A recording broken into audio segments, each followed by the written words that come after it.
Hello friends, मैं श्वेता। आज की कहानी है तितली का संघर्ष। एक बार एक आदमी को अपने गार्डन में टहलते हुए किसी टहनी से लटकता हुआ एक तितली का कोकून दिखाई दिया। अब हर रोज़ वो आदमी उसे देखने जाने लगा और एक दिन उसने नोटिस किया कि उस कोकून में एक छोटा सा छेद बन गया है। उस दिन वो वहाँ बैठ गया और घंटों उसे देखता रहा।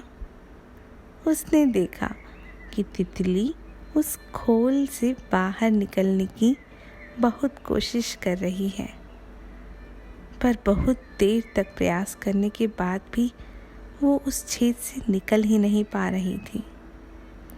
और फिर वो बिल्कुल शांत हो गई, मानो उसने हार मान ली हो। इसलिए उस आदमी ने निश्चय किया कि वो उस तितली की मदद ज़रूर करेगा। उसने एक कैंची उठाई और कोकून की ओपनिंग को इतना बड़ा कर दिया कि तितली आसानी से बाहर निकल सके। और जानते हो, यही हुआ। तितली बिना किसी और संघर्ष के आसानी से बाहर निकल आई, पर उसका शरीर सूज गया और पंख सूखे हुए थे। वो आदमी तितली को ये सोचकर देखता रहा कि वो किसी भी वक्त अपने पंख फैलाकर उड़ने लगेगी, पर ऐसा कुछ भी नहीं हुआ। इसके उलट बेचारी तितली कभी भी नहीं उड़ पाई। उसे अपनी बाकी की सारी जिंदगी इधर उधर घिसटते हुए बितानी पड़ी।